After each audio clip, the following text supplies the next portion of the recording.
I have Hey! opalite stuck in my head. I keep like Always dancing to it. That's Kim's what she otter wants. shirt really inspired you, yeah. It really did. Oh God, aren't they cute?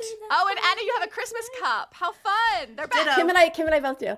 We do. Cuties. I just have Yeah, no wallet. God. that's okay. I drove when I those drove through the days. Starbucks line. They were playing very. Oh, I also have one. Sponsored by a Yay! wallet. Can you Not- imagine? That'd be wonderful. Should be. Yeah. Should be sponsored by Awala, the amount of money I've spent on those damn cups. Awala, Yeah, you if know. you're seeing this, If you're a Walla, A waltz? because they watch a lot of this. they do. They're big fans. Big Silent watchers, some might They're say. silent supporters. Silent supporters. Reach out. Patrons. Okay. Patronage. Cute. Okay, let's Tier go. called a walla. Okay, keep going. Okay. I would do that. Yes, for a sponsorship. What? Make a separate the tier on next tier, Patreon for Awala. Awala. Yeah. It's Sponsor just called the us? Awala tier. Yeah. I want a koala named Owala. That Well, would did be I tell you cute. about how that friend of mine who has the daughter who's like 12, and I had my Awala, and she was like, "Oh, well, you gotta do the koala face," and I was like, "What are you talking about?" What? And she's like, "That's the thing that you do. Like when you drink your Awala, you look like a koala." You do. Oh my God. And I was like, "What do you mean?" And like that's a thing, I guess. that Oh other my people know. God. Isn't that cute? Okay. There's probably that like 11 or 12 year-old Patreons girls are just like, taught us. yeah, duh. Duh. Aren't we cute koalas? That's adorable. So yeah, That's a my great friend's Halloween 12-year-old costume, daughter actually. taught me that. You know what? Koala The would be really youths, cute the for youths are Halloween. they know all the things. All the things. They're smarter than I. Okay, Absolutely. guys, I'm so excited. Not All right, anymore. let's Me go. too. Okay, let's go. Anna. Hello, listeners, and welcome to this very special episode. We are going to be covering the bonus chapters, all 5, because there are 5. Yep. And we tracked them all down. We did. Sure did. We will be covering all 5 of the bonus chapters that Callie Hart has released for Quicksilver from Kingfisher's POV. So the way that we're going to break this down is we will be giving a summary, a very, very quick summary of each one, just in case you didn't have a chance to read it. And then we'll be breaking down with key takeaways, favorite moments or quotes. And that is how this episode is going to roll. Now, from here on out, spoilers for the entire book of Quicksilver. Woo! I'm so excited. Okay, let's go. Christina, you have the very first one. It is called what? The Gate, everybody. Welcome to the Gate. The Ajun Gate. Here we go, Oh, my everybody. God. I am so excited. All right, we're going to do Gates Part 1 first. So, this prequel bonus chapter takes us back to the Battle of Ajun's Gate, aka the very battle that Lorith sings about when he goes to win the Gog Sword from the Quicksilver later. This is the battle he's singing about. Yeah. Okay, so here we see fun. Kingfisher and his wolves defending the Ajun Gate against Malcolm's feeder horde and a dragon. A dragon, ladies and gentlemen. I love this. I You love heard it. me right. Okay, also called a drake, also named Onam Shakrai. Get a lot of names, like old He has Shakrai, a lot of names. Yeah. Old Ash, Grandpa. I don't know. It's a The lot. dragon There's of a lot many going on. names. Yeah. Yes, yeah. but Aelin. Omnam Shakrai. It's the Aelin of dragons. Okay, but Omnam Shakrai is his full name. Okay. Yeah. And he's said to be the last dragon, but is he really? We're not sure. Stay tuned for that. Okay, but because of a festival, the enchanted Ajun Gate is standing wide open, letting the feeder horde and the dragon straight into this city. And it's also made of iron, which is, by the way, deadly to the Fae. So Fisher sends his wolves through to safety and to defend the city from the inside, and he stays behind to force the gate shut himself, literally burning alive as the iron eats through him. And at a certain point, it's clear he won't survive, and he's given up hope. But Ren and Lorith and Danya slip back out just in time and help push the gate closed, sacrificing themselves alongside him to save the city. So after this gate is closed, Fisher's essentially dying. It's not looking good until the twin goddesses arrive again. Twin goddesses to the rescue. God. Yes, Zareth's really out there daughters, Val and Mythen, are back. They yank him into their realm to heal him. We get some very interesting stuff there. But since time works differently, the big shebang here is across the hill. He sees Saris having her conversation with Zareth from the end of Quicksilver. Wow, mind blown. Okay, he is then drawn to her. He senses that she's hurt. He's saying that he wants to get to her, but the twin goddesses tell him, quote, that is the future. And they gift him a god sword and send him back to battle. Yep. Okay, that's the end of part 1, everybody. So let's walk through some takeaways. Takeaway number 1, there's dragons. Okay? Yeah. I'm very excited where we're going here. This Ditto. cannot be the last dragon for a few reasons. Yeah. Number 1, why introduce it now? Number 2, Listen to the amount of times brimstone is used to talk about this dragon. We've got, quote, molten lava and brimstone spewed from his jaws. There's so many things that happen with brimstone and this dragon. Like, it's just, it happens so many times. Go ahead. Do you know that I just put that together? Like, the brimstone's the title. Yeah, Brimstone? yeah. Like, I don't know how I missed that because normally that's something that I feel like I would, like, really glean onto. Yeah. It's a Totally. it'd be a pineapple moment. I for was like, you. this is ring mentioned a lot. Brimstone. Oh, that's interesting. Did you think it was weird I put it in here? Like, bolded? No, I bolded? purposely tried not to read too many of the notes because I wanted to, like, hear your takes, like, in real time. So I didn't So you read are it. really seeing this in real time. I love this. You're pulling a Kim here, like just reading. I through love vibes it. I and was like, picking up this is on fun. nothing. I don't know. Brimstone. Wow, that's a fun Brimstone. word. Absolutely. Oh my God, All I'm right, such so an idiot. it's mentioned a lot, friends. It It is is. molten lava and brimstone spewed from its jaws. Brimstone rained down on the mountain, dodging burning chunks of brimstone. Also, the reason I think there's more dragons, Omnom, which I want to call him now, Omnom, does say I a lot. It's a lot of single person pronouns. However, there's one time, friends, where he says, quote, "It will sate us for 1,000 years and more." Yeah, I did. Us is used. Did notice that. Who's us? Who's who? us? He normally speaks in the first person, and then that's the only time he speaks in third person. Yes. Yeah. Interesting. Yeah. Also, sorry, this is such a deep cut.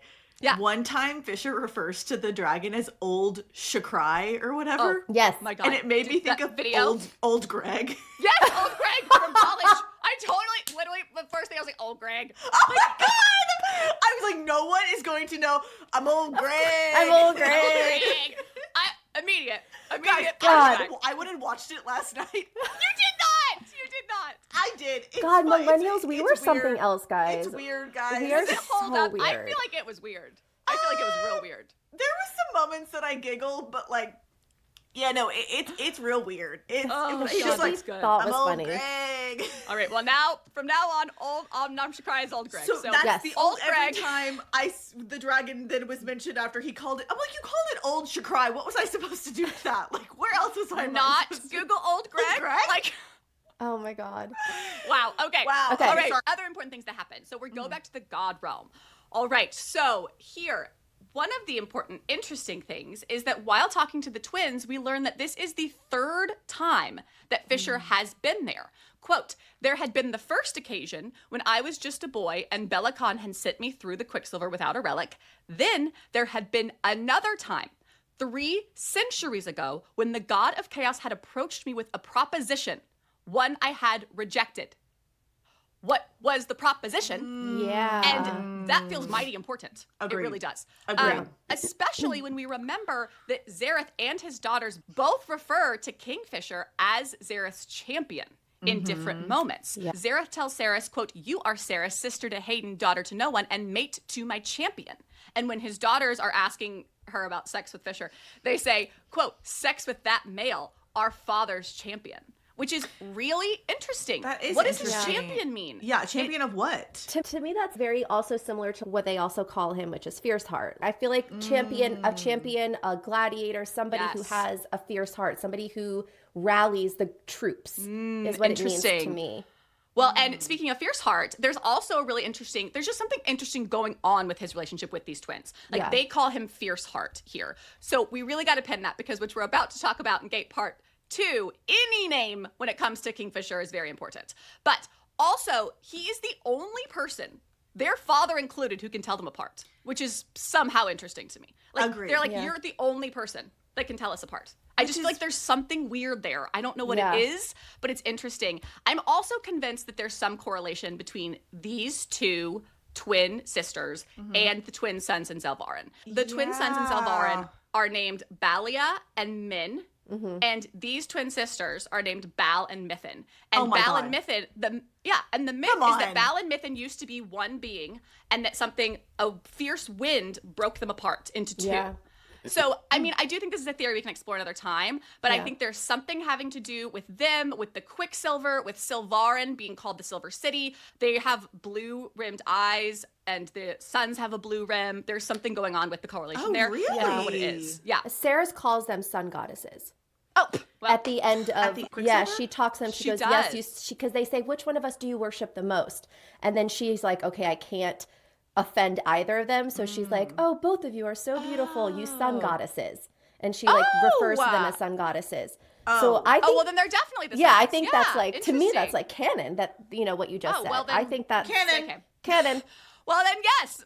Turns out, yes. Never That's- mind. but, It wasn't like, a theory. It's No, real. but I like, think yeah. that's going to be important going I agree. forward. Yes. They're Like, I think- obviously important. Yeah. Right. And Why I else think would their she- connection to them is very important. They're also like weird and funny. They are so I weird. love but them. I love it. them. They're zany Yes. and silly and They like why are. not? Much also have better to talk than about- the incest twins from 100% would rather have Aquaman. these twins than the Or incest Aquaman. twins. Oh, every Yeah. day. Also, we have to talk about the moment that he sees Saris across the hill, guys. The way that I squealed when we got this Yeah. moment. I think this is so fun. I mean, for multiple reasons. One, we're introducing overlapping timelines, which, Callie, this is tricky, but, you know, we're here. We're here for the ride. Yeah. I do think this is something that's going to happen in Brimstone. I think this is her easing us into it in this POV chapter, that there's going to be overlapping timelines Okay. at some point going forward, Yeah. especially when it comes to do with when it deals with the gods in some I way. agree. But however Yeah. it had to happen, this moment where he sees Saris is absolutely everything. Okay, I want to read this part quickly. It says, quote, I couldn't fucking breathe. Who is that? I gasped. Up there on the hill with him. No matter how hard I squinted, I couldn't see her. The sudden ache in my chest was more powerful than anything I'd experienced before. It overrode everything. Every fiber of my being needed to be on that hill. And then he says, she's hurt, I whispered. I could smell it, her blood intoxicating to me like a siren song. And he said, something's happened to her. And then the twins like reassure him that she's safe. Yeah. It's so good. I want to pin that sentiment that he feels for when we get to the maze. Yes. Okay, great. Because Yes. it is, yeah. It's different. It's different. It's Different. I just love this, though. I think it's so good. And also, if we think about the timeline here, it's very interesting. Bal and Mithin must have literally just talked to Saris. Yeah. Like, legitimately, in their timeline. They must Yeah. have just talked to her and then been like, okay, go talk to our dad. And they're like, wow, I wonder what that boy she's mated to is up to. Let's go find him. Speaking of that champion. And then they looked down and they're like, oh, that won't do. He's going to die. We got to save him. So then they bebopped, brought him up. Like, it must be literally just happening for them Yeah, in that exact I agree. moment. Crazy. Well, when There's a lot Fisher's going like, on. Fisher looks at them and he's like, what is this? And they're like, past, present, future. It's like they're like, it's Exactly. all the times. I'm Yeah. like, okay, we're being cryptic. Got it. All right, Elena. All right, All right, Elena. Exactly. Okay. Oh, God. Okay. So the other really, really sweet thing here is just this found family brotherhood in this section, guys. Oh, my God. It's amazing. It's so beautiful. This part, okay, I have to read this. Okay. Read it. So Read it. when Ren, oh, God, sweet Ren. I I always love loved him. Ren, but him in this section, my God. Oh. Okay. So Sweet Fisher is trying so hard. He's been just really, really trying to shut this gate, okay? And no one really knows that he's even doing this. And they see him through the gate like, what the fuck are you doing? Yeah. And then he slips. Fisher slips and he just is like gonna give up. And he even thinks, if I stayed here, lying in the snow and in my own blood, it would be over, wouldn't it? All of it. The constant fighting, the constant pain, the constant sacrifice. And then he just hears, get up. Oh, guys. I love a get up moment. We love a get up moment.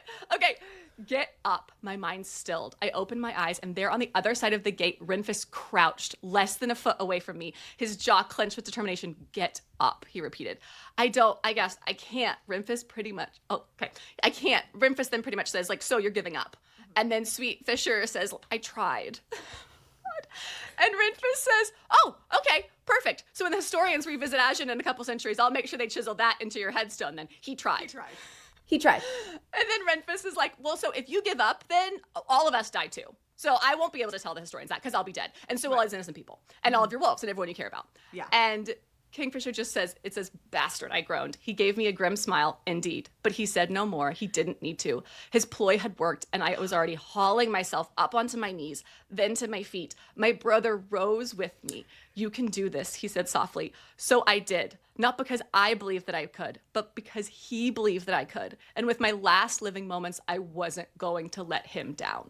I love Guys, them. I so love much. this so much. Like, this is It's amazing. incredible writing. Like, It's I so am good. obsessed with this. I This want more bond of this here? in the next book. I Me want too. to see this inner circle, and hopefully we will because we're getting Kingfisher's POV. But I love Yes. seeing Lorith and Ren, and then even honestly, what's her name? Danya. Danya. Danya is like cool in this. She's better in she this. is. Yeah, She's for not sure. cool in Quicksilver. No. But we're seeing a different side to her, and I can Totally. appreciate their bond that they Yeah. have in this, and the way that they're all sassy together, and the way that they kind of razz each other to get them moving and to get them to keep fighting.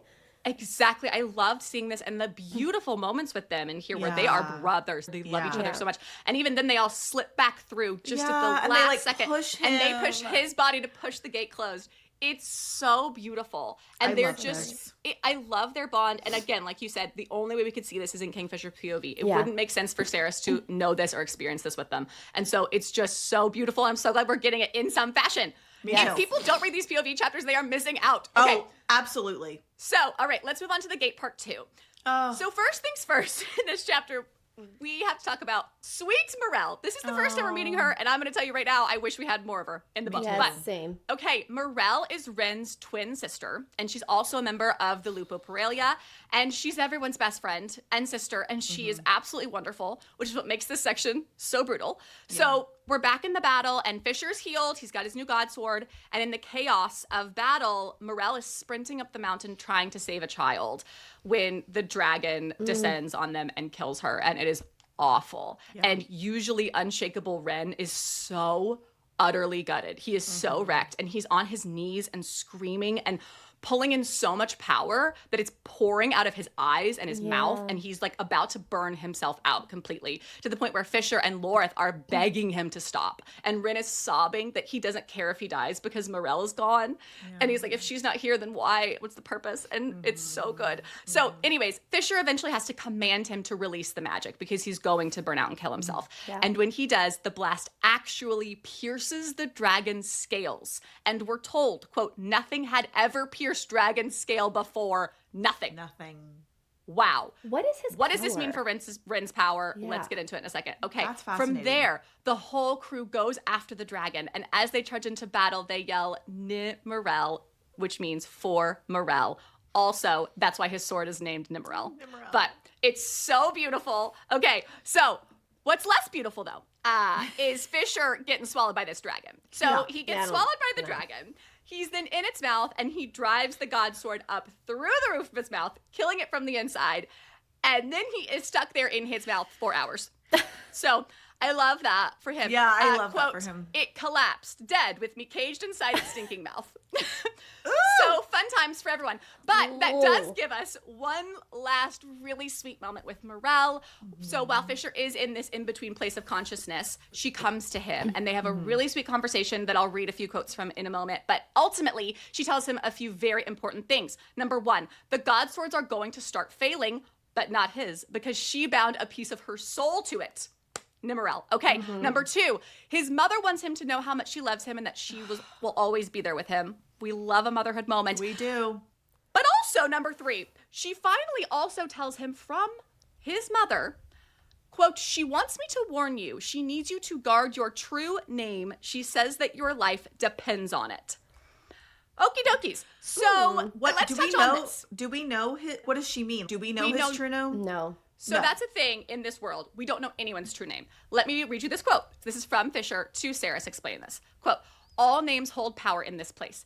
Every name means something. We have true names that we don't share with anyone. Not our friends, not our families. Our mothers are often the only people who actually know it. And even a mother might use her child's name to her own advantage in the pursuit of power. So this is a really fun, interesting thing that I think we forget about because so much else is going on. We don't know anyone's real name. Yeah. Every name we know of a fae is not their real name. Their true name is something that's like secret and only theirs. It's like Yeah. really coveted. So also I think it's very interesting here that in this explanation, the word every is in italics.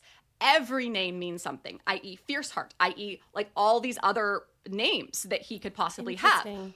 Which brings me to old Chakray, old Greg calls Kingfisher at some point cursed born. Yeah. What does that mean? That's also the first time we're getting cursed born. Cursed born? What do you mean? The Quicksilver wasn't in him when he was Yeah. born. What does that mean? Yeah, that's Okay, interesting. which is also then Fisher calls the dragon a curse. And given the fact that the vampires are actually fae who were cursed, this feels interesting. Which is another Yeah. reason I think the dragons are coming back. Because I feel like him calling a dragon a curse is like, were you another being first and you were cursed and you became a dragon? Is what I'm taking from that. Oh, really? Okay, because that's he just, interesting. him saying that the dragons are a curse. Anyways, okay, dragons, moving on. So, very sad we didn't get more Mirelle and Quicksilver. She would have just been everyone's best friend, especially Ceres, which I think would be have been really, really cool to see. But I did love seeing her connection with Fisher here. And it's really interesting how she hints there may have been more, like a little bit more between them, like a romantic connection that he couldn't reciprocate because he knew his mate was coming because of his oracle mother and he saw the drawings and it wasn't her. But Yeah. that probably makes a love life kind of hard. Like, I know my mate's coming, so I can't really, what am I to do until that happens? But it was really interesting conversation, and that he just always saw her as a sister, and he starts to say, I'm sorry. And she cuts him off and says, I was a sister to you. I know that. I always knew that, and it was enough, I promise. And then she says, I promise it was enough, and that doesn't change anything. I've been your sister my entire life, and I'm not going to let a little thing like death get in the way of that now. And it's just so sweet, and I just love their connection. And I also love this just full circle understanding that Nimmerel is named Nimmerel for Morel. It was so cool. I love that. I'm really excited to hope we get more of the dragons in the next book because, like you said, what is going on with Ren's power? How is he able to weaken or spear? Yeah. Like, what is his power? Do we know? Is that the only really, even in Quicksilver?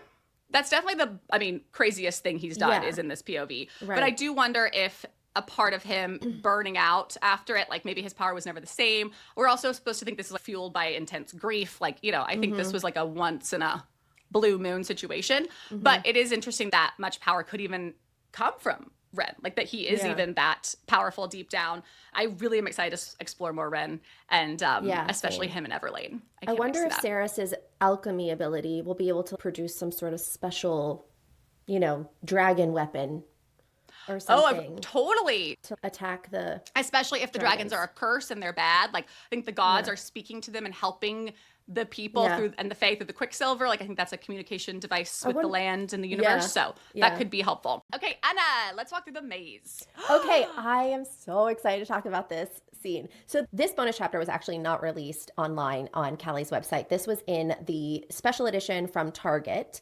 I don't know if it was released at other bookstores, but definitely the Target one with the black cover. It's in the back. Yeah. Okay, this is titled The Maze, and it corresponds with chapter 5 in Quicksilver, the book itself. So here we go. I'm going to quickly summarize it.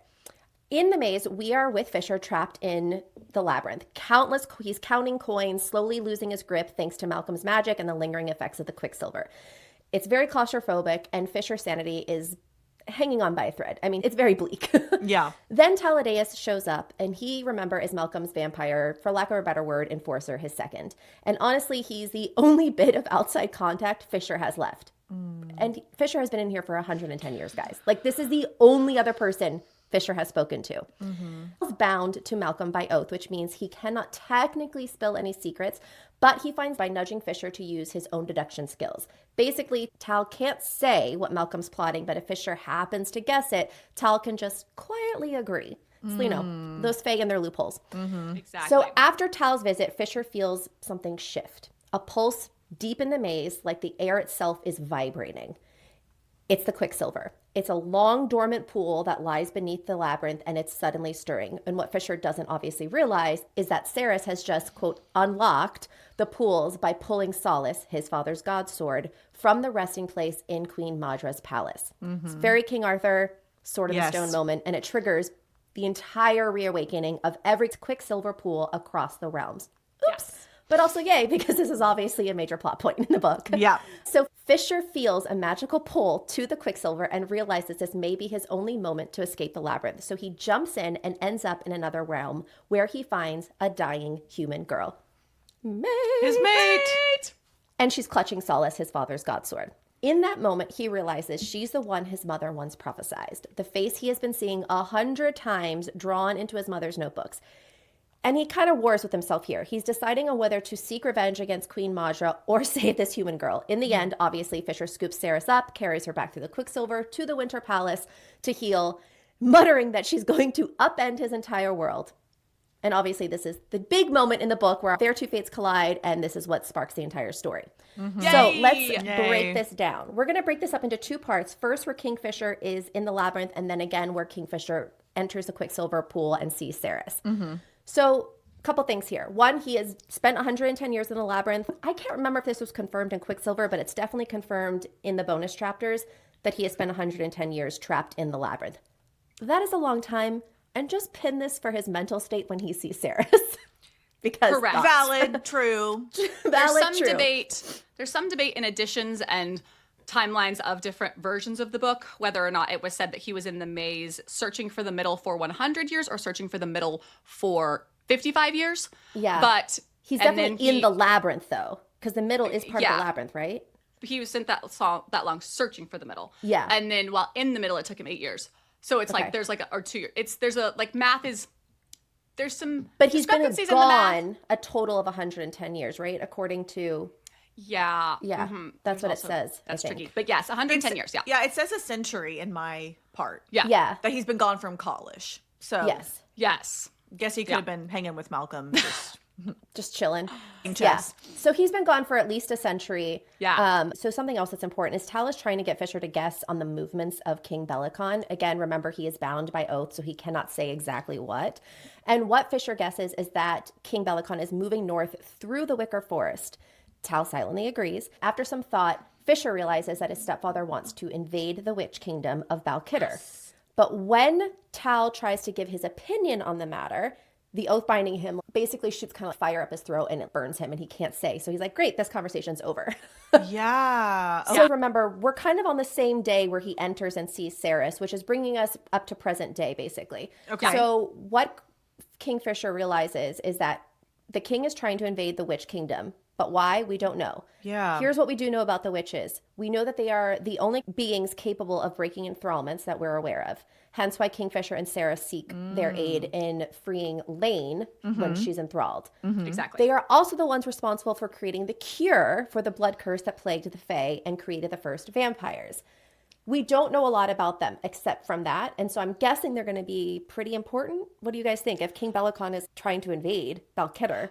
Oh, I think they're extremely important. I think we're going witch territory for sure. Yeah. I think they're somehow involved with Kingfisher's mother. I think the fact that they were involved so heavily in both, I think the curse and the cure, there's rumors. Yeah. Yeah. So that's what the king blames them for the curse, Right. but they have always denied that it was their fault.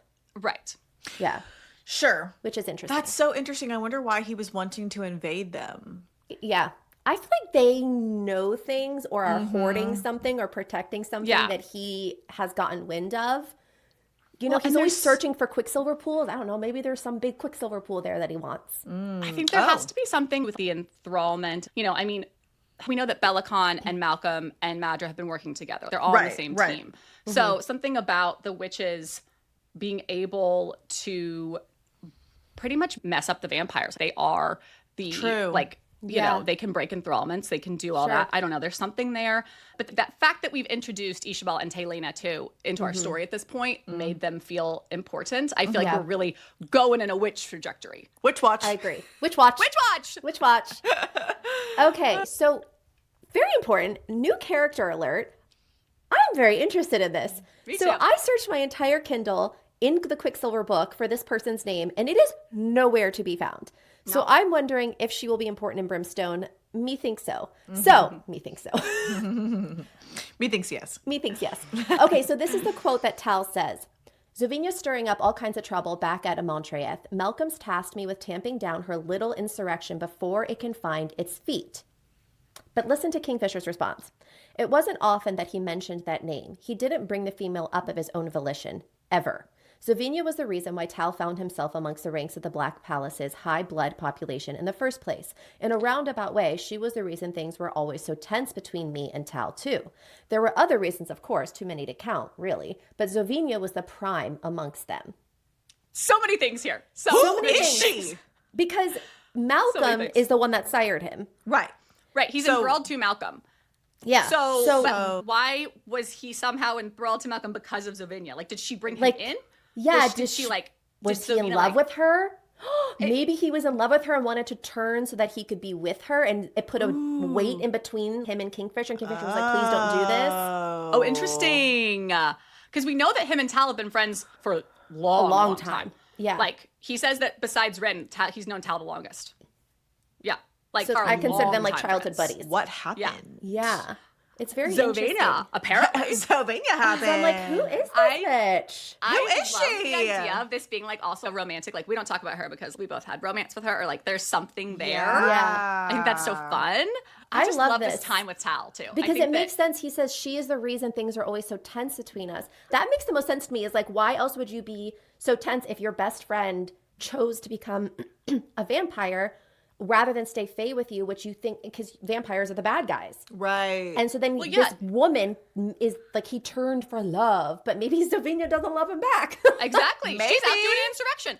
Well, and it's interesting that he would say like, this is the reason, because you don't mean that the reason that it's tense is because he works for Malcolm? For Malcolm, Like your what? sire Above that you Malcolm? hate? Above you Yeah. being enthralled to Malcolm, this is why it's tense between you and Tal? Like, Because it says Zovina was the reason why Tal found himself amongst the ranks of the Black Palace's high blood population. Right. Now, if you read that and you knew nothing else, you would probably assume that Zovina was the one that turned him. right. But she's not, unless we've been lied to about that. But Unless it's Malcolm. Well, she could has she have somehow turned been Tal? cured. No. No, but maybe Malcolm turned her, and then she turned Tal, and then she somehow like.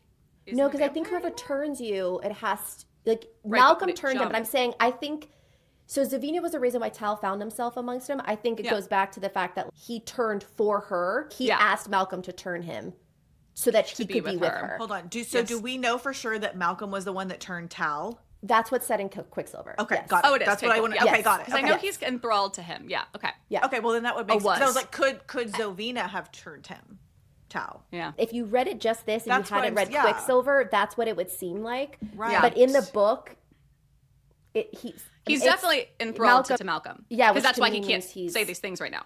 Got Yeah. it. Right. Okay. Got Right. it. Got it. Got it. Yeah, that yeah, makes yeah. sense. But is it? But now could he won't have- be because Malcolm's gone. Well, Right. gone. I mean, Yeah. no. But He's beheaded. But what does that Zovina's mean? over there That's one of having the big- insurrection, so. You know what? I kinda Rebel it like up, her. Girl. I like Rebel it her. up. I like Love a bad her. bitch. So we Zovina. do. Let's Okay. meet Sylvina. All right. Bring her back. Yeah. I really love that we got this time with Tal and seeing this side of him with Kingfisher. I think Yeah. it was on purpose to make us trust him more. It also makes a lot of pieces at the end of Quicksilver make a lot more sense. Like Yes. how Kingfisher trusted him to be alone in Yep. a room with Saris immediately. That always felt a little strange to me, and how he trusted him to turn her. Having this Yes. groundwork between them makes all that make a lot It more really sense. sets it up, especially because he makes a point to say that Taladeus, it pained him so much to torture him in the maze, but Malcolm would make him do it. And Kingfisher wouldn't fight back because he didn't want to hurt Taladeus. And eventually Malcolm got disinterested. And so now whenever Malcolm says, go make him bleed, Taladeus takes that to the word and literally just pinpricks Kingfisher with a prick so that he bleeds. It goes, great, we're done. We don't have to fight. Yeah. Wow. They're buddies. They're buddies. Which is, So, I think, it's good. Talades is obviously going to be important in Brimstone, given that he turned Saris. Right. And now they are going to be kind of heading Yeah. Sansaroth together. Yeah. So I think that he's clearly going to be an important character, so it's important that we trust him. Right. Yeah. Definitely. All right, so let's move on to the second part of this. This next part of Kingfisher's POV corresponds directly with chapter 5 in the physical book, which is when Heron shish kebabs Saris. Yep. And then she inadvertently frees/restarts the pools of Quicksilver. Now, in her POV, she sees Kingfisher emerge from the pool, and she thinks he's a beautiful Grim Reaper of sorts come to escort her to death. He approaches Heron, but then seems to change his mind and ends up carrying Saris through the pool back to the kingdom. Guys, this is the moment Kingfisher actually sees his mate for the first time, right? Because in the daydream sequences in the gate, he's kind of like seeing her from afar, and Yeah, he's he not can't in the see real her. world. This is the first time he sees her up front. And this is what he says in his inner monologue. The male to my left was shouting, but I ignored him. I was too focused on the girl to think about anything else. Her eyes rolled back into her head. She fought valiantly to stay awake, but she was clearly fading fast. I realized with no small amount of horror that I knew her face. I had seen it 100 times, sketched into the pages of my mother's notebook. I knew who she was supposed to be to me, the one my mother had told me would come, my counterweight, the female I would love and scourge the worlds for, and she was beautiful, breathtakingly so. The way she stubbornly clung onto life, refusing to die, even as her body failed her, was remarkable. I love that. How But romantic. she was human. She wouldn't survive her injuries no matter how hard she fought. Even a member of the Fae would have struggled to overcome that wound in her belly. And she was so much weaker than one of my kind. What cruel kind of irony was it that I would find the one I was destined to spend my life with at last, only to discover that she wasn't long for this world. Now, Yeah. I'm gonna be honest. I feel like I'm used to in these moments where we get the male POV in other books when they see their mate for the first time. It's like kneel buckling. Oh my God, I love her. She's gorgeous. She's the air I breathe. And Kingfisher looks at her. He acknowledges how pretty she is. But then she's like, well, she's not long for this world anyway. He steps over her, goes to kill Heron, which we'll get to later. And then he's like, I think I'm going to go kill Madra. This girl's about to die anyway. Like, he literally does not seem to care. But I also want to go back to what I said earlier about him spending 100 years lost and a century in the maze. His mental state is obviously not with it. He's Totally fully consumed by revenge. Yeah. And I think that's the only thing right now that is guiding him until the very end of this chapter. Yeah. agreed. So that's okay. And this does make me extra happy that we got the moment in the gate where he does say, oh my gosh, she overrides everything. Yeah. Just seeing her is everything. And nothing else. I couldn't fucking breathe. Like, Yeah. I'm glad we got it in a different moment. Agreed. Yeah. Agreed. And what a fun, interesting plot device that Callie uses where when you first read this, where you're like, well, they can't be mates because what did he just say to her? We know what mates say. So this is interesting. We are about to get what he does say to her. We hear it in her POV in the book, and then we're going to hear it now, but we're going to get his inner monologue. So this Love is it. interesting. Love it. He says, I'd taken 3 steps towards the door when I ground to a stop. The pulling sensation I had felt back in the maze was growing weaker by the second. I could barely feel it. It had become faint, a gentle pulse, as light and delicate as an Oshalith's wings, fluttering inside my chest. No, it hadn't been the sword calling to me. It had been the girl, and she was dying. Oh, Shaylin, butterflies. Okay, but wait. He continues. He goes to himself out loud, and this is what we hear him say in Saris's POV. Pathetic, I murmured. Absolutely, I gave up. There weren't words to describe how crazy this was. I was being pathetic. I should have gone and taken my revenge, and yet here I was giving in to the fluttering of a butterfly's wings in my chest. And then he picks her up and he carries her, and this is what he says to her. You had better pull through this, Oshalith, I told her. For better or for worse, I get the feeling that you're about to turn everything upside down. Yeah, she is. Yeah, she is. Oh, I love this. That. I love that the pathetic is to himself. Yes. As the reader, of course, you think it's to her because Yeah. in her head, she thinks it to her. Yeah. Yeah. He does look at her at the beginning when she's human and she's dying. He goes, unfortunate. And he's like, that's unfortunate. Which is unfortunate. Well, I mean, can you imagine walking through and you see your mate for the first time and she's like bleeding out, blood coming out of her mouth. It's very She's graphic, shishkebab. that scene. And Multiple stab wounds. Yeah. Like, And I do think it's important to think about the mental state, like you said. Like, okay, he's gone through this whole thing. He gets pulled out. He's there. He's like, oh, the mate I've been searching for my whole life is here. She is human and she's dead. Well, fuck me. That's that's awesome. well, okay. Great. this is on par with everything Really else that's fantastic. happening to me. Like, of course. Why would she not be human? Yeah, no, great. Unfortunate. Fantastic. Unfortunate. Honestly, it's like, I give up. Fine. Yeah, honestly, I would be like that too. I'd be like, God, Unfortunate. Okay, great. That is not Unfortunate. great. It's so good. Okay, I also do want to note here, it is on paper canon that Kingfisher spares Heron's life. He chooses not to kill him because he thinks the Quicksilver that's running up Heron's body will finish the job. Right. But Heron also makes a point to tell Saris in her POV in the book that Queen Madra won't let him leave. And it's italicized. No matter what he does, he's like, basically, I can't leave. And he's also very old because he is there. When you get to Orlena's chapter, he's still there. Like, he's there at the beginning. So he is as old. He's been around since Tyrion was little. So this man doesn't die.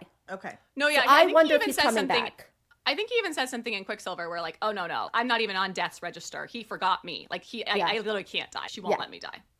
Yeah. So I I'm think it is he's kind of her sad. like little like ward. Yeah. I wonder what will happen. I mean, it's very interesting that Kingfisher spares him. Like, he could have easily Killed him. easily, but he just didn't. And I wonder if that's like a tug. Yeah, and like will that come back into play somehow in the next book or Right. something? Because we saw Heron pop up at the end of Quicksilver. Right. And yeah, I think he's going to be our Jack Barlow. I don't think he's going anywhere. Oh, fantastic. I love it. I think he's just going to be like, here I am. Yeah. Again. Okay. All right, Kim, will you lead us Okay. through The Lion, the Witch, and the Wardrobe? The Lion, the Witch, and the Wardrobe, also known as The Fox, the Boots, and the Dress, but we are millennials and we were raised on Chronicles of Narnia, so we have been calling this chapter The Lion, the Witch, and the Wardrobe. Okay? Yes. But it's The Fox, the Boots, and the Dress, which is, I mean, it's pretty apt to You what know, goes it on in fits. this You chapter. know, it fits.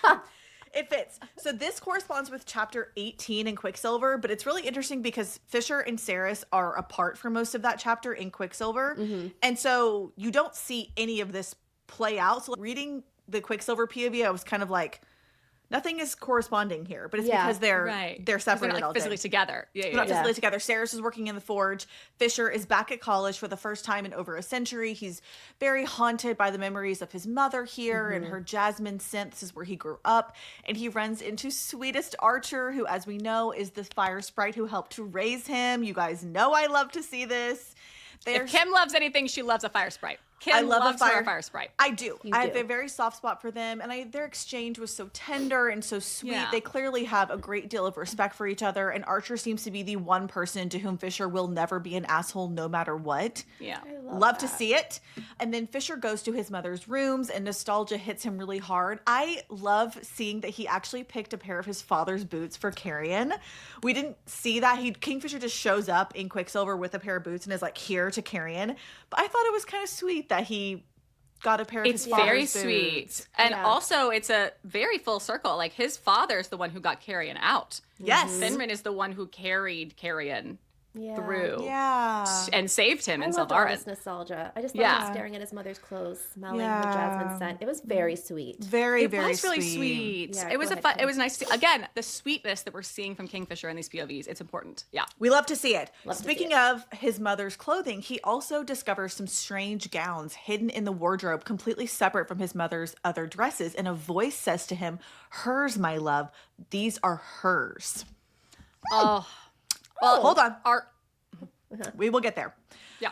So that's interesting. So he gets kind of spooked and he runs away. So then he goes to Carrion, and Carrion's lounging in their room like he owns the place. Guys, Love it. I love their banter so much. It's like a grumpy old man, and like Fisher's like the grumpy old man, and Carrion's just like this funny little quippy guy, and they're going back and forth, and he's asking where Ceres is, and Carrion's like, yeah, she's pissed at you. You were supposed to bring her brother back here, and instead you brought back me. And Fisher goes, yes, well, trust that no one regrets that more than me. God, their banter's so good. It's so funny. Yes, well. Trust it. No one regrets that more than me. Right, exactly. Trust me, I am filled with regret over that. Okay. Especially because you smell like, yeah.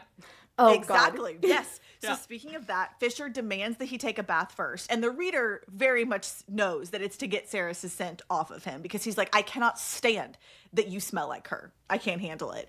So he summons a water sprite named Mela to assist. And she essentially seems like a siren to me, Yeah. the way that Fisher describes her, which also reminds me of the Velas from Harry Potter in the Goblet of Fire. Oh Do y'all my remember God. that? Yes. The Velas, and how Yes. everybody, they're from... Oh, God, I forgot about that. If you haven't watched Harry Potter in a while, the Goblet of Fire, they're from Beauxbaton's academy, and all the girls show up, and a lot of them are Velas, and they're very much sirens. Like, they walk by and everyone kind of swoons, and Ron goes like crazy stupid around them. Yeah. Exactly. They're in the all blue.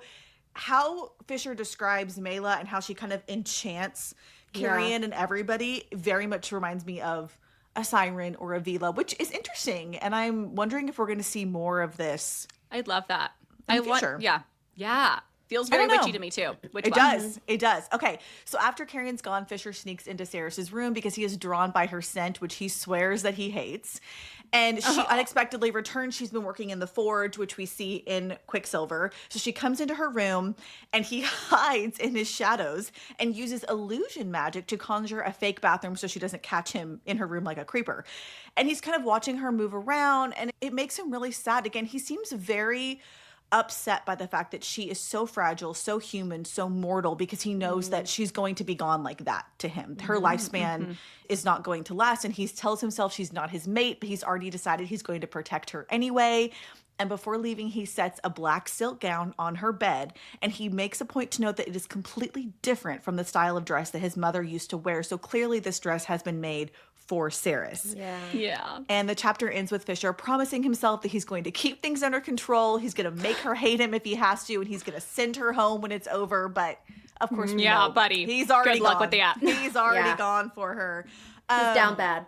He is down bad for her already. And Yes. I loved getting to see this. I loved getting to see how tortured. He's a little tortured poet. He in this is. And he's a Overseer. sweet tortured poet instead of a mean tortured poet in this, because we're in his head, which is fun. Exactly. And being in Yes. his head, you definitely get he's more protective, but it comes off as mean. And I felt like that was so important to see that he's really just like, it's protective. He's like a protective angry about her and being a human, but to her, he's just being an asshole. Yeah. Yeah. And he already is like, I can't bear the thought of sending her back to Sylvarin already. No. Doesn't he like cut himself off? He talks about sending her away and he can't even finish the thought. And he's like, no, can't think about that. Can't think about that. And this I is like, also- oh, so I also early. love what you said, Kim, earlier about seeing him with Archer, because we've talked about this in other series. When you have a grumpy, kind of morally gray main male character, but then you see them with the people that work in their homes. And he makes a point to say that everybody who works at college is not bound to be here by oath. They can leave when they want to leave if they don't find their work fulfilling. And he treats everyone with such kindness, which to me says a lot about his character. Yes. Which I think is really Totally. It important. says so much about his Absolutely. character. And it's so fun that we get to see that here so blatantly. Whereas in Quicksilver, we were grabbing at scraps of like anything Archer said. Like, well, Archer seems lovely. He likes him. Okay. But we didn't even get in the depth of it there, of he's not even oathbound, of he helped raise him, of all he of that. did. Raise him. Yeah, he says Archer's face was one of my earliest memories, and he said that Archer cared for Kingfisher after his father didn't come back. And for some reason, this really gave me, this is no spoilers, but it gave me kind of Lady Marian and Selena from Throne of Glass, like the way that Lady Marian like cared for Selena. And I mean, of course, Lele and Bryce a little bit from Crescent City because fire sprites, but there was something about just like their tenderness and the way that Archer, he just Doesn't he save him when Kingfisher's father disappears? His mother locks herself in the library for like 6 days. And Archer's the one that kind of takes him and cares for him. Yes, exactly. And so he makes a note to say like, no matter what, I would never basically be mean or disrespectful to Archer. Like no matter how I was feeling, I would never take that out on him. And this is Kingfisher, who will be disrespectful really to anybody. To he doesn't care. literally. Okay, the other sweet thing was Onyx and how much Onyx was trailing behind him. And Kingfisher acts so annoyed, but Archer's like, I mean, do you want me to put him outside? And he's like, no, it's okay. It's okay. She's like, clearly, Saris just does whatever she wants. She doesn't know that we don't have animals in the house. But he's like, no, it's fine. And I'm like, you like the fuck. Love Onyx. I love Onyx. I hope we get more of, when I was searching on Reddit, I saw somebody say that could Onyx be like old school, like in Fae lore, we're already talking about true names and stuff. So I feel like she's pulling from old Fae, but familiars. Yeah. Yes. Right? Yes. Which we've seen in other fantasy books, especially familiars are in The Golden Compass. If anyone ever read those as a kid. Yeah. But that's like an animal attaches themselves to a human or a Fae. And Onyx seems to have attached itself to Saris. And I feel like it pops up whenever it wants to pop up and does little things that might be important.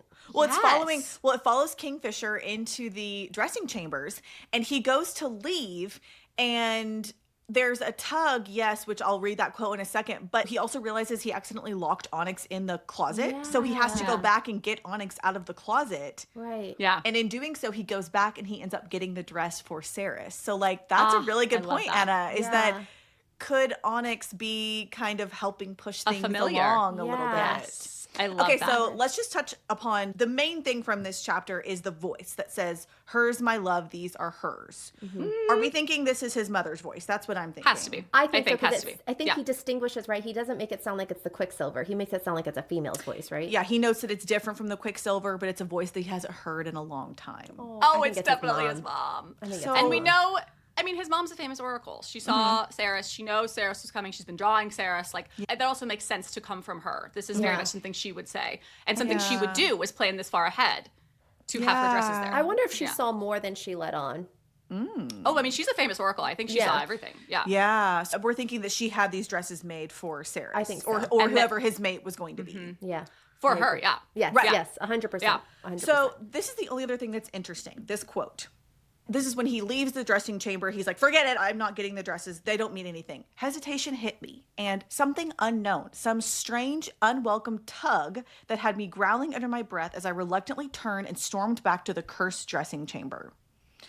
That to me was like one of the threads, right? Like those threads that at the end, the God of Chaos keeps saying like, no matter what, you guys just keep finding each other. Yeah. That's so interesting. Yeah. I love that. So, okay, that could be Onyx. That could be somehow the familiar. Maybe Onyx is a familiar. Maybe Onyx is tied to Saris. Maybe Onyx being like, hey, no, I'm in here somehow. Hello. Right. And that was that somehow. Purposely locked myself in here so you'd come back. Yeah. Right. But also, please do not now.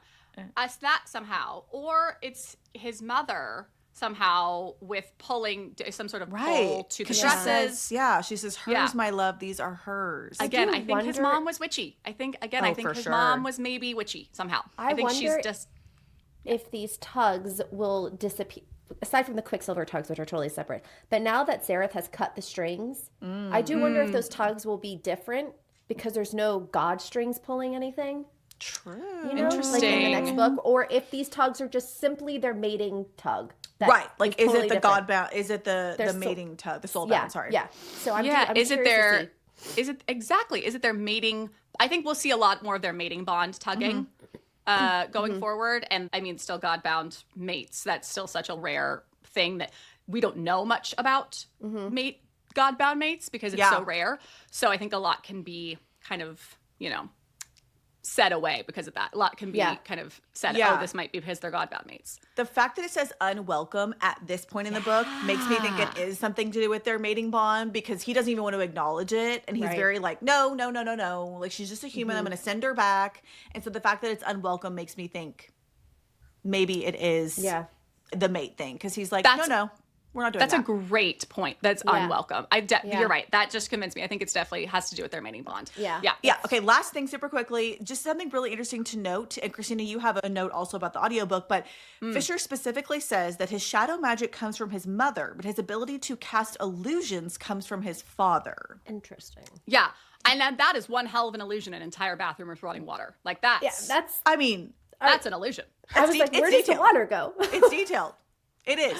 Please tell me it's real. Please tell me she's actually bathing.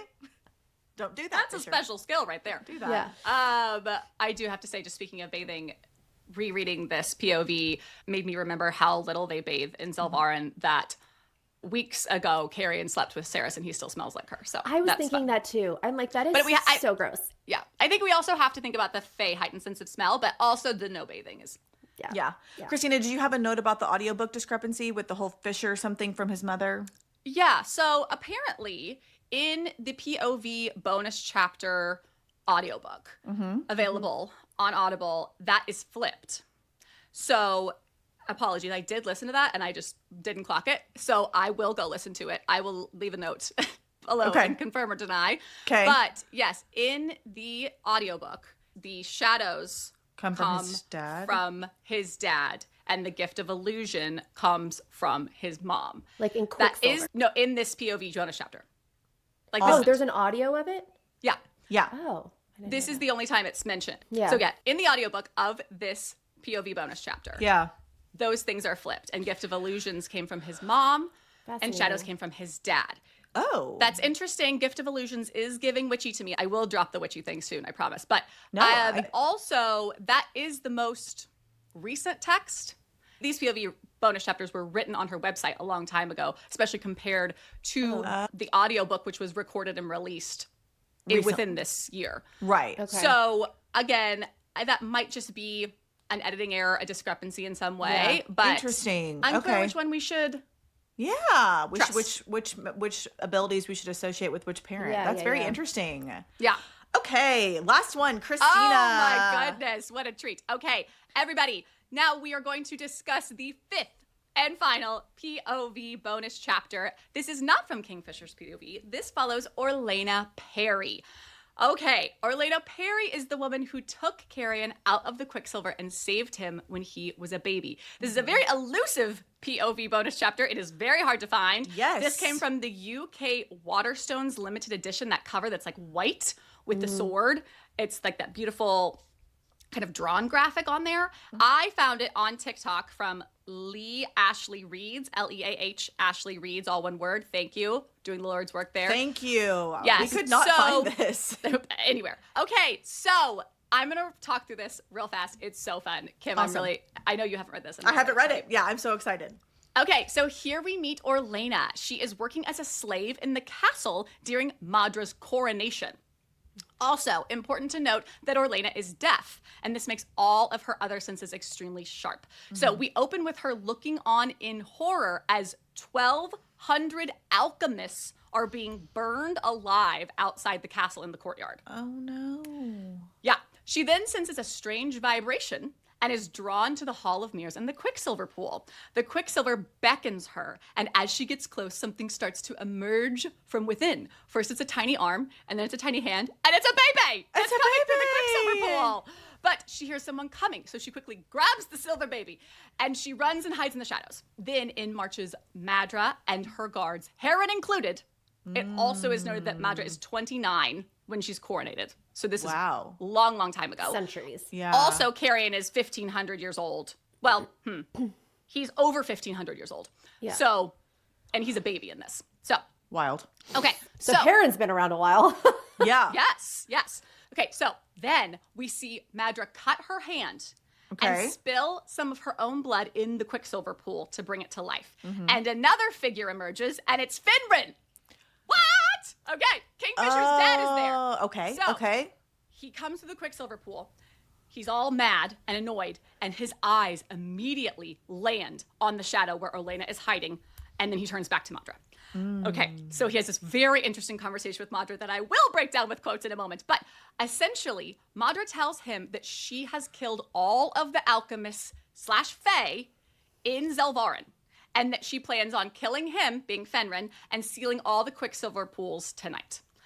The guards then attack Fenrin, who, very interestingly, intentionally looks like he's defending himself, when really he's just using that as an opportunity to kick the bag that he was carrying to Orlena in the shadows.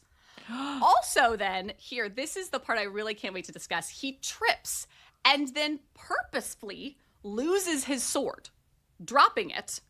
We're going to come back to this.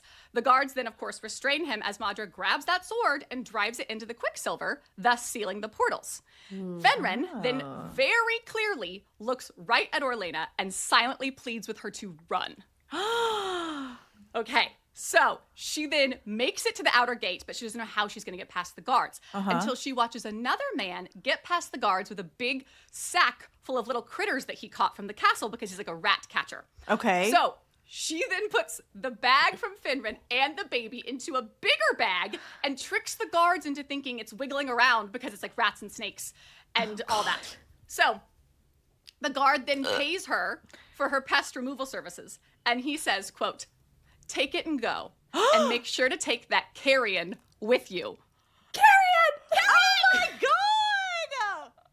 Because carrion means dead animals. Yes! So that's where she got the name carrion. I love it so much. Carrion's named after dead rats and snakes. I love That's it. the I love it funniest so much. thing I've ever heard. It's like Carrion Swift. Nice to meet you. Yeah. Dead animals. Pest extraordinaire. That's me.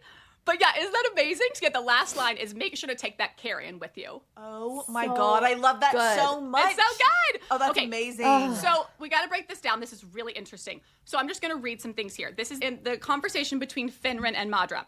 So much does not make sense here. Oh my God. Okay, so Orlena watches the queen's mouth move. Also, she's reading their lips because she's deaf this whole time watching this conversation. Right. Okay. Madra says, "You came." All right. Finrin says, "Of course. I was honor bound to come. You are the Oathbreaker, not me." What? What does that mean? What do you mean? You are the Oathbreaker, not me. Okay, so he's honor bound here to come, I think, because he serves King Bellicon. King Bellicon did send him. And I'm assuming this "you're the Oathbreaker" means that we do know that Bellicon and Madra already had history. They had to have had history already. So I'm assuming this is their breaking off. Maybe they have a feud. They're breaking off at this point. And that Finrin was one of the only people who was in on the fact that they were working together already. I don't understand So that he would know that she's an Oathbreaker. When does Bellicon take over? Is Yeah, from Bellicon in Rurik. charge because is Carrion's dad. father still in charge and he's Oh, yeah. saving the baby because Bellicon is insurrecting right now? Oh. Right. Because remember, in my chapter, it says, Right. the one I wrote, Yeah. it says that Kingfisher notes that his dad, at the time that he was alive, served Rurik Dianthus. Yeah. Yeah, but then it also says, it's very clear that Bellicon sent Fenrin on his mission that he never came back from. And that's this. Right. Is that in Quicksilver, right? You're right. Yeah, he says right, like yes. Bellicon said, But was Bellicon king already, or was he like? Because Was he like right rising hand? up? Yeah. Like Yeah. at this moment. There were missing parts also because Madra's back was to Orlena. So Orlena says, like, I can't see her responses. Yeah. So then he says, explain yourself, Madra. Okay. So then she's explain yourself pretty much like, why'd you pull me here? Okay. So then they're talking. This is where we can't see what she's saying because we can't hear what she's saying because she can't read her lips. Okay. And then this is where this all comes out, what she just did. So it says, quote, after a moment, the anger flaring in the warrior's brilliant jade eyes faltered. And then he says, gods, if they're no longer welcome here, then send them home. They have families, children. The queen had turned. Too late for all that. She says, they already burned in the courtyard. Can't you smell them cooking? So they're talking about the alchemists here. I know. Yeah. So, but he is like, well, oh my God, then send them home. What are you talking? Then what's wrong with you? And then he says, impossible. And he drops the bag. There were thousands of them. And the captain cut him off and says, now there are none. We've cleaned the city of all magic users. As of now, you are the last of the Fae in Zilvarin. And even you won't survive this conversation, Fenrin.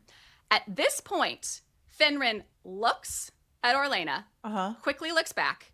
And then he says, when the king discovers this treachery, and Madra says, the king is blind and in the dark. I'm closing the portals here tonight. He'll never know it was me.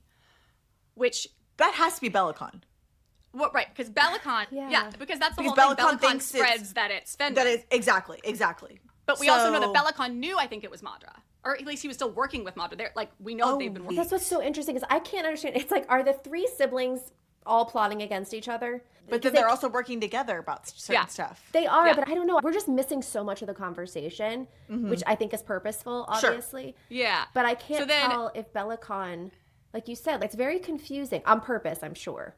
Yeah. So then we have him dropping the sword, which is so wild to me. This is the piece I can't understand in my brain. Okay, so this is from Orlena. She thought she saw him glance in her direction again. Her suspicions intensified when the warrior bent low and kicked the bag he dropped, sending it sliding across the smooth marble floor toward her. The guards paid the bag no attention, nor did the queen. Madra's men attacked the warrior at once, crashing down on him. Still, the warrior held back. And then, moving with perpetual grace, turns his defense into a dance, and Orlena watches as confusion as the male seems to purposely trip and drop his sword. Yeah. The weapon clattered to the ground, the reflections, blah, blah, blah. Why would he have done it? Disarming himself meant disaster. Sure enough, the guards pounced as soon as they realized their good luck, and the queen did the same, and then she takes the sword and puts it in Quicksilver. So he hears that plan from her and is like, okay, I have to make that happen right now. Like I think there's something to do with his sword doing it, though. There's something about he purposely wanted her to use that sword to steal the Quicksilver. Okay. Why else would he drop it? Exactly. And I think he's also sacrificing himself. Yes. I think it's a distraction. And like he needs you said, to I think he wants to get Carrie now. Yeah, and I think if the Quicksilver pools are locked and nobody knows Carrion is there, then the air is safe. Is stuck in is safe in because Zilvarin. and I think because there was something with him clocking Carrion, looking at Carrion, and then being like, okay, go. Yeah. And so him dropping his sword. I think there's something there with his sword. Sealing it. Yep. Yeah. And then maybe also then he has the hope that his sword will then, I don't know, draw Kingfisher. There's something to do with that. For sure. I will also maybe say Mama we do Fisher not knew something.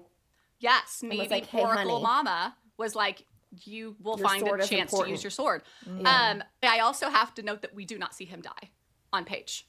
Show me the body. He does not die Show on me the page. body. Show me the body. There's a really fun theory that Fenrin is Elroy, actually glamored. That would be really Elroy cool. who raised Ceres. Yeah. Because the thought is that maybe he recognized she was an alchemist. He didn't know she was his mate, but he recognized she was an alchemist to help her then in the forge and help her like learn that skill. love that. Also, Elroy is very tall. All the Fae are very tall, and he could have been glamoring himself this whole time. We also get a note at the end of Quicksilver that there are lots of Fae in Zilvarin that are glamored. So that's interesting. Ooh. Yeah. I think that theory's fun. I don't know. I don't know how I feel about... Because then he could keep an eye on Carrion, kind of, No, and how he's doing. I love that. I think it'd be fun, for sure, and I think it tracks. Yes. The only holdup for me is I feel like he had a relationship with Ceres's mom, or he was in love with Ceres's mom. And I feel like we also know he was like in love with Adina, Kingfisher's dad. And there's a piece of it like then would taint his love for Kingfisher's mom a little bit. True. But I mean, also that's true, like but also if you were stuck it's for been like thousands and 1,500 thousands and thousands of years. So, you know, What is one to do? It's like, you know. But okay, so there's that. But another big thing here that I haven't really fleshed out yet, but I really am interested in is Madra somehow being an alchemist or somehow being Fae or somehow being this undying queen, of course. Yeah. She has to have something going on with her. And Saris mentions in Quicksilver, how did Madra know that you could stick a sword in and turn it to seal the Quicksilver pools? That's like very secret alchemy magic. Nobody would know that except an alchemist. So I think either alchemists are helping her or she is an alchemist. She wants to be the only alchemist, and that's why she killed them all. I think that's what I'm saying. I think because the people yeah. she killed were all magic wielders, and not all Fae can wield magic. Am I correct in thinking that? Not all Fae are alchemists. Right. No. So, and I wonder if all the ones she burned and killed were specifically alchemists, because she was like, this dies with all of them. I'm now the only one who can control the Quicksilver here. Because the line is 1,200 alchemists burned Yeah. outside. God. Which makes me think it was very pointed. Because I have always wondered how she got to the labyrinth at the end of Quicksilver. How she can't get herself there. Someone had to go get her. Yeah. She's just a human. Like, she shouldn't have been able Unless to she do that. has a thingy. A relic. But Right. still, she shouldn't have been able to get herself there. She doesn't have a sword. Yeah, I mean, I don't think she's human. I think she looks human, but there's clearly... Right. Something about her being an alchemist is interesting to me. I agree. I completely agree. Yeah. There's something obviously going on with her. Yeah. I mean, she's Yeah. 1,000 years old, Also, so she's obviously not human. She's Undying. Also, just speaking of relic, little baby Carrion, she notes he has a necklace on with Yeah. a medallion that has a stag on it, which is clearly his relic because he had to wear a relic to get through the Yeah, right. Quicksilver. But yeah, and then it's just so sweet. Orlena fiercely loving and protecting this baby. And also, there's really beautiful stuff with her being deaf. The way it's written is really, really cool. really is. She hears the Quicksilver talking to her, and she hasn't really heard anyone say her name, actually speak like that clearly, because she's deaf in her head. Like, she doesn't Right. remember that Yeah. before. And so Yeah, it's speaking to very her interesting. is really wild to her, and it's really cool to read her. She goes, I think in emotions and feelings. Yeah. Because she can't I hear love She can't, like, words. hear. And she goes, so this is the first time I'm hearing words that I can actually understand. Wow. Really must be like- wild. That's Can you imagine? beautiful. No. Yeah. It's That's really cool. so beautiful. But yeah, and Carrion's backstory, you know? Oh, I love Really to see fun. it. I can't wait to get more. I know. I'm so excited. Oh my God, I can't wait. All right, so excited. everybody. Well, that wraps up the Kingfisher POV bonus chapters from Yep. Callie Hart. Yes. The next time we are discussing this book will be chapter chats for Brimstone. Yeah. Yay! So, Oh my God. until next time, cheers and happy reading, everybody. Yay! Bye.